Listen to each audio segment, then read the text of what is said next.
Kita natin kung ano nga ba ang magagawa rito dahil dinitonas welcome na nga si Sanford at finrapture pa. Pero mukhang kahit paano ay may mga makukuha pa siya na outplay. So wala ka pa ng explainer and now you lose the turtle. Oh, sobrang daming kinumit. Pero ito, speaking of commit, all out talaga ang pag-TP ng Falcons AP Bren sa baba. Kinuha nila yung kill on to Sanji. Ngayon naman ay nanggugulo sila sa bad ng purple bomb. Pero si Pew, makakatakas pa nga ba dito? Sanford, isang suntok na lang at nakuha nga siya roon. Pero dito naman pagbabalik sa bandang Riverside ay mukhang natatagalan ng Falcons AP Bren. Yung mga maukunat at inilalaban pa din. Pero Sanford na nagpapalik, mukhang siya naman ang magiging kasagutan sa mga gusto sanang iwasan at kuhaing kills dahil makakabawi sila. Pero Super Marco still with a double kill pa. And Kyle Dizzy as well. Talagang hindi natatapos tong laban sa baba. Triple kill para kay Super Marco. Nakakapagtaka lahat to, nominated eh. Ay, pero sa Obiak. Sanford ay hindi na kinaya. Cartizzi sinusunod pa nga yata rito. Sabi ng Falcons AP Bren, kami naman ang magpo-brawl. Tapos sa bandang taas naman tayo. Sabay conceal. Easy.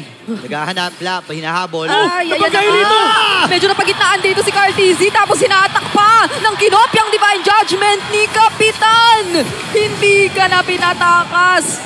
Kasi yung iba sinasabi nila, papabagal lang sa park yan eh. Pag nanalo pa ako siya, Ay, teka lang, ang ikinumit dito ay si Few pala. Tapos reverse down dito ni na Sanford pero hindi yata sumasapat ang damage. Ando na nga yung kamao na sasapat. Tapos tinutunaw na nga nila Benny Cutie. Pero si Super Marco ay godlike na. At expert and just to make sure ni-retry pa ni Kyle para di makalabas.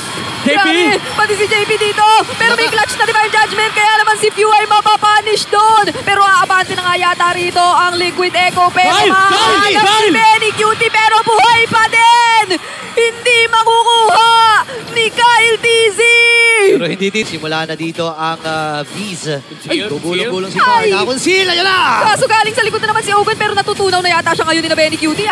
May Star Shatter pa na kumonekta. Tapos si Cartizzi na burst down yata. Kaya naman napaka-low na niya. Pero may Divine Judgment pa na natitira. Kaya si Flap Tizzy. Immortality ang mapapop. Cartizzi kinuha yung Lord habang nangyayari lahat ng bakbakan. At ngayon naman, ang sabi ng Liquid Echo. Ituloy na natin to Sanford nag-flicker in. Pero hindi tumama. Nagamitan pa ng Inopia Divine Judgment. Pero may clutch shield na kinalimot lang din ni Super Marco. Oh my gosh! May makikita, may bibigyan na nga ba? Tinatakba dito, ginamitan na nga ng Divine Judgment and Flap Tizzy is down for Falcons AP Bren! 4v5 ang magiging sitwasyon na ito. Kailangan mag-clear muna ng Falcons AP Bren. Pwedeng i-rush. Andito pa naman ng mga retry holders. Pero kulang sila ng hit. Kyle, sa may bottom lane, Kyle. Iba yung kanyang hinahanap na gawin doon. Pero JP pumasok, kaso na-cancel nga lang. Immortality ay na-pop doon. At meron na ring shortcut na nakalatag. Pero hindi nakakasunod si Kyle. At ngayon naman si Super Marco na ang gagawa. Dahil dinanap niya doon ang kill kay Sanji. Pero masya-shutdown lang din siya. And Ogun takes down Benny Cutie. Pero si Sanford hindi pa tapos. Hinanap din niya yung susunod na kill. Pero nandito na si Kyle Dizzy. Nakahanap pa si JP. Buy-sell. Hindi pa sila tapos dito. Pop yung immortality ngayon, takas. Mula kay Carl. Kyle! Babakbakan! Yung mga platito ang kukunan! Nahanap talaga nila! Immortality is pop dito pero si Sanford maaabutan nga pa si Kyle! Hindi na pero mag-isa na lang siya kasama si Flap Tizzy. Nakababalik lang! Napakahaba na nangyari na yon. Napakahaba na naging team fight. Walang nakapitik ni isa doon sa Lord na yon. Ang daming bumagsak. Yun, hindi ka nakalipat si Kyle Dizzy. Pati naging yung buy and sell. Nabuhay pa yung Nolan. Nagbenta siya ng item. Bumili ng Imo. Sanford! Okay, Flap Tizzy. Atras muna siya dito. Pero tinamaan sila na Answer Echo ha. Parang nararamdaman ni Flap Tizzy yung JP, damage JP. kanina pa. Pero si JP nga lang nahanap dito. Pero si Kyle!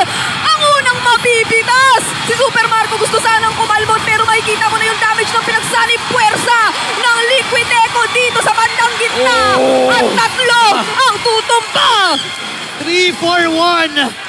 Endable ata ito. May minion sila. Matagal ang death timers. 30 seconds kay Kyle. May iwasan doon if yung job matiterify pa si Sanford. Mapapop yung immortality niya rito. Pero si Benny Cutie yung true damage sa may Star Shatter ay sasapat to take down Ogwen in the middle lane. At nandito na nagbabarcha ang Liquid Echo. Ang Express Nagsisigawan na. May minion sila nakasama. 10 seconds, 10 seconds. This might be the final push. 8 seconds para kay Kyle. Kakayanin ba niya dumipensa? May isa silang minion na kasama at wala nang ibang Oh! naiintindihan.